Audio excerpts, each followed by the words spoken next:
কাদের জন্য নির্বাচন পিছিয়ে দেওয়া হচ্ছে, প্রশ্ন বিএনপি নেতা আমির খসরুর।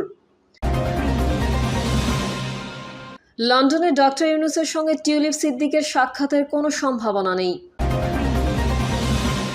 সরকারের প্রভাবশালীদের ম্যানেজ করে বিদেশ গেলেন শেখ হাসিনার চাচা শেখ কবির। এবং সর্বশেষ জানাবো, আগামী নির্বাচনে বিএনপি রাষ্ট্রীয় ক্ষমতায় আসবে ইনশাল্লাহ, আমানুল্লাহ আমান। এতক্ষণ শুনছিলেন সংবাদ শিরোনাম, এবারে বিস্তারিত। তবে তার আগে অনুরোধ থাকবে আমাদের চ্যানেলটি সাবস্ক্রাইব করে বেল আইকনটি ক্লিক করুন।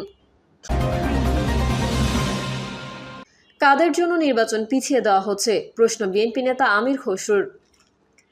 বিএনপির স্থায়ী কমিটির সদস্য আমির খসরু মাহমুদ চৌধুরী বলেছেন, কাদের জন্য নির্বাচন পিছিয়ে দেওয়া হচ্ছে, কাদের জন্য এই সুবিধা সৃষ্টি করা হচ্ছে, এতে লাভবান কারা হচ্ছে, তাহলে আগামী নির্বাচনও কি যারা আছে তারা প্রভাবিত করে তাদের দিকে নিয়ে যাবে বা তাদের মতো করে নির্বাচন করবে, প্রশ্নগুলো উঠে আসছে। বিএনপির এই নেতা বলেন, সিংহভাগ রাজনৈতিক দল ডিসেম্বরে নির্বাচন চেয়েছে, ঐকমত্যের বিষয়টিও একেবারে শেষ পর্যায়ে আছে। ইতোমধ্যে বিচার কার্য শুরু হয়েছে, বিচার নিজের গতিতে চলবে, কোনো সরকার বিচার চালাবে না। সুতরাং এসব সিদ্ধান্ত যখন পরিষ্কার, তখন হঠাৎ করে এপ্রিলে নির্বাচন নিয়ে যাওয়া হচ্ছে। কিন্তু নির্বাচন তারও আগে করা সম্ভব, সেপ্টেম্বর, অক্টোবর, নভেম্বরে নির্বাচন করা সম্ভব। আমির খসরু মাহমুদ চৌধুরী বলেন, অনেক ভেবেচিন্তে সবাই মিলে ডিসেম্বরে নির্বাচনের বিষয়টি বলা হয়েছে, কেননা এরপরে পবিত্র রমজান মাস শুরু হবে। রমজান মাসে নির্বাচনী কর্মকাণ্ড করার সুযোগ থাকে না।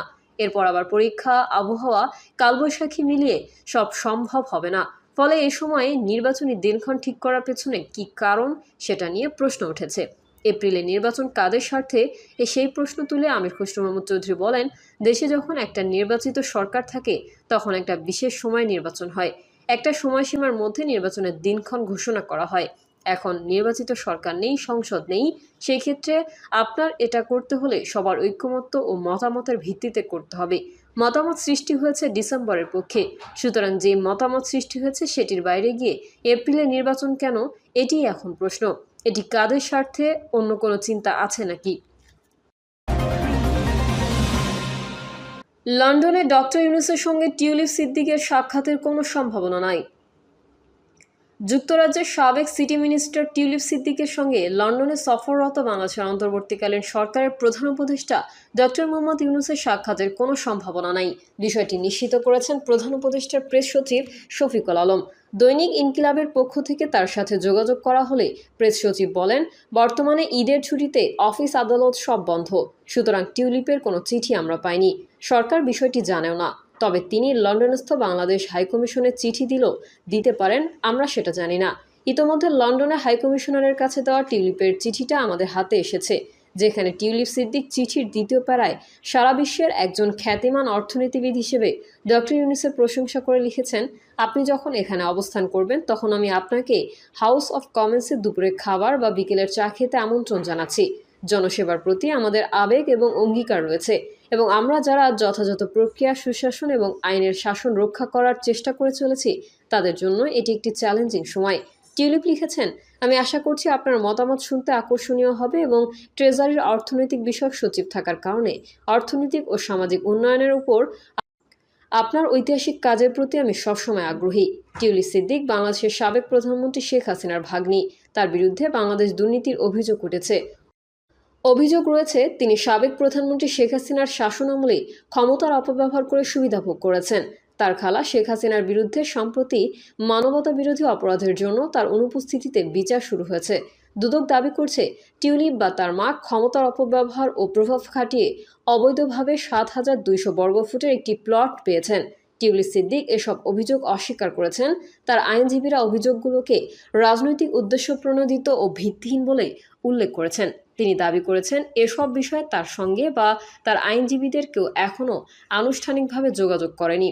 গার্ডিয়ানের প্রতিবেদনে উল্লেখ করা হয়েছে, চিঠিতে টিউলিপ সিদ্দিক ও ডক্টর ইউনূসকে লিখেছেন, লন্ডনে আপনার সফরকালে যদি আমাদের সাক্ষাতের সুযোগ হয় তবে আমার খালা সাবেক প্রধানমন্ত্রী শেখ হাসিনার সঙ্গে সম্পর্কিত কোনো প্রশ্নের উত্তর আমাকে দিতে হবে, তা পরিষ্কার করা সম্ভব হবে।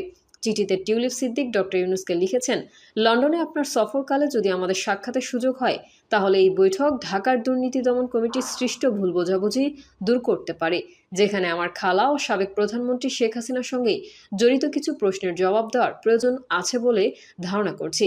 তিনি আরও লিখেছেন, আমি লন্ডনে জন্মগ্রহণকারী একজন ব্রিটিশ নাগরিক এবং গত 1 দশক ধরে হ্যাম্পস্টেড ও হাইগেটের সংসদ সদস্য। বাংলাদেশের প্রতি আমার আবেগ থাকলেও আমি সেখানে জন্মগ্রহণ করিনি, থাকি না বা কোনো ব্যবসায়িক স্বার্থও নেই। টিউলিপ অভিযোগ করেন, তার আইনজীবীরা লন্ডন থেকে দুদকের সঙ্গে যোগাযোগের চেষ্টা করলেও কোনো জবাব পাননি। উল্টো সংস্থাটি ঢাকার একটি অচেনা ঠিকানায় কাগজপত্র পাঠিয়ে যাচ্ছে। তিনি চিঠিতে লিখেছেন, এই কল্পিত তদন্তের প্রতিটি পদক্ষেপ সংবাদ মাধ্যমে ফাঁস করা হচ্ছে, অথচ আমার আইনি দলের সঙ্গে কোনো যোগাযোগ করা হচ্ছে না। টিউলিপ আরও বলেন, আপনি নিশ্চয়ই বুঝতে পারবেন এসব অভিযোগ কিভাবে আমার পার্লামেন্টারি দায়িত্ব ও দেশের প্রতি অঙ্গীকারকে ব্যাহত করছে। গত বছর যুক্তরাজ্যের মন্ত্রী পর্যায়ের মানব বিষয়ক উপদেষ্টা লরি ম্যাগনেস তাকে নির্দোষ ঘোষণা করলেও টিউলিপ সিদ্দিক পদত্যাগ করেন। তিনি বলেছিলেন, বিতর্ক কেয়ার স্টামারের নতুন সরকারের জন্য বিব্রতকর হয়ে দাঁড়িয়েছে। উল্লেখ্য, বাংলাদেশের প্রধান উপদেষ্টা ডক্টর মোহাম্মদ ইউনূস 9 জুন সোমবার লন্ডন সফরে যাচ্ছেন। ব্রিটিশ রাজপরিবারের আয়োজনে তাকে কিং চার্লস হারমোনি অ্যাওয়ার্ড 2025 প্রদান করা হবে। এছাড়া আন্তর্জাতিক থিঙ্ক ট্যাঙ্ক চ্যাথাম হাউসের সঙ্গে তার কর্মসূচি চূড়ান্ত হয়েছে। ডক্টর ইউনূসের এই সফর ব্রিটিশ রাজা তৃতীয় চার্লস ও প্রধানমন্ত্রী কেয়ার স্টামারের সঙ্গে সাক্ষাৎ করার কথা রয়েছে। সরকারের প্রভাবশালীদের ম্যানেজ করে বিদেশ গেলেন শেখ হাসিনার চাচা শেখ কবির। সরকারের প্রভাবশালীদের ম্যানেজ করে অবশেষে বিদেশ গেলেন সাবেক প্রধানমন্ত্রীর চাচা শেখ কবির হোসেন। রোববার সকালে একটি ফ্লাইটে তিনি সিঙ্গাপুরে যান। তার বিরুদ্ধে টাকা পাচার, ক্ষমতার অপব্যবহার ও সরকারি বড় বড় পদ দখল করে রাখার বিস্তর অভিযোগ রয়েছে। ডিআইজি মোয়াজ্জেম হোসেন ইনকিলাবকে বলেন, সরকারের নির্দেশেই শেখ কবির হোসেন রোববার সকালে একটি ফ্লাইটে সিঙ্গাপুর গেছেন। সূত্রে জানা গেছে, ক্ষমতার প্রভাবে গুরুত্বপূর্ণ 23 প্রতিষ্ঠান ও সংস্থার শীর্ষ পদে ছিলেন সাবেক প্রধানমন্ত্রী শেখ হাসিনার চাচা শেখ কবির হোসেন। এসব প্রতিষ্ঠান ও সংস্থার মধ্যে রয়েছে শেয়ার বাজারের তালিকাভুক্ত একাধিক বীমা কোম্পানি, সেবা খাতের সরকারি ও বেসরকারি কোম্পানি, বেসরকারি বিশ্ববিদ্যালয় এবং গুরুত্বপূর্ণ অ্যাসোসিয়েশন। শারীরিক অসুস্থতার কারণে এসব প্রতিষ্ঠানের বোর্ড মিটিংয়েও নিয়মিত অংশ নিতে পারেননি তিনি। কিন্তু তার নাম ভাঙিয়ে এবং কখনো ক্ষমতার প্রভাব দেখিয়ে সরকারি নানা সুবিধা পেয়েছেন বিভিন্ন ব্যক্তি। আবার কোনো কোম্পানি দখল করার পর তাকে সামনে রাখা হয়েছে। এসব কোম্পানির নেপথ্যে মালিকানায় ছিলেন বিতর্কিত ব্যবসায়ী চৌধুরী নাফিস শরাফত এবং সরকারের সুবিধা নেওয়া একাধিক ব্যবসায়ী। এসব সংস্থার মূল কাজেও এক ধরনের স্থবিরতা ছিল, কিন্তু বিশেষ সুবিধা নিতে তাকে সামনে রাখা হয়। বেশ কিছু প্রতিষ্ঠান থেকে তিনি নিজেও সুবিধা নিয়েছেন। এছাড়াও একই সময়ে একাধিক তালিকাভুক্ত কোম্পানির উদ্যোক্তা পরিচালক, আবার অন্য একাধিক তালিকাভুক্ত কোম্পানির স্বতন্ত্র পরিচালক ছিলেন বিদ্যমান আইনে, যা সাংঘর্ষিক। শেখ কবির হোসেন শেখ মুজিবুর রহমানের চাচাতো ভাই, সেই হিসেবে শেখ হাসিনার চাচা। এছাড়া গোপালগঞ্জ জেলা সমিতির সভাপতি ছিলেন তিনি। এই পরিচয়েই তিনি বিভিন্ন প্রতিষ্ঠানের শীর্ষ পদে ছিলেন। কিন্তু 5 আগস্টের পর আওয়ামী লীগ সরকারের পতন হলে বেশিরভাগ প্রতিষ্ঠান থেকে পদত্যাগ করেন তিনি। আগামী নির্বাচনে বিএনপির রাষ্ট্রীয় ক্ষমতায় আসবে ইনশাল্লাহ, আমানুল্লাহ আমান। বিএনপি চেয়ারপারসন বেগম খালেদা জিয়ার রাজনৈতিক উপদেষ্টা আলহাজ আমানুল্লাহ বলেছেন, আগামী নির্বাচনে বিএনপি রাষ্ট্রীয় ক্ষমতায় আসবে ইনশাল্লাহ। যাদের ভোট নেই এরকম 2-1টি রাজনৈতিক দল নির্বাচন নিয়ে বিএনপির বিরুদ্ধে অপপ্রচার চালাচ্ছে। বিএনপি একটি জনপ্রিয় মানুষের দল। এই বিএনপির বিরুদ্ধে নির্বাচন নিয়ে অপপ্রচার করে কোনো লাভ হবে না। তিনি আজ বিকেলে কেরানীগঞ্জের হযরতপুরে শহীদ প্রেসিডেন্ট জিয়াউর রহমান উচ্চ বিদ্যালয় অ্যান্ড কলেজ মাঠে শহীদ প্রেসিডেন্ট জিয়াউর রহমান স্মৃতি ফুটবল টুর্নামেন্টের ফাইনাল খেলার পুরস্কার বিতরণ অনুষ্ঠানে প্রধান অতিথির বক্তব্যে এই কথা বলেন। তিনি আরও বলেন, শহীদ প্রেসিডেন্ট জিয়াউর রহমান উচ্চ বিদ্যালয় অ্যান্ড কলেজ খেলার মাঠটি বিএনপি ভরাট করেছিল। প্রিয় দর্শক, এই ছিল এখনকার সর্বশেষ সংবাদ। আপডেটের সংবাদ পেতে চ্যানেলটি সাবস্ক্রাইব করে বেল আইকনটি ক্লিক করুন। কমেন্টে আপনার মতামত জানিয়ে আমাদের সাথেই থাকুন। ধন্যবাদ সবাইকে। আল্লাহ হাফেজ।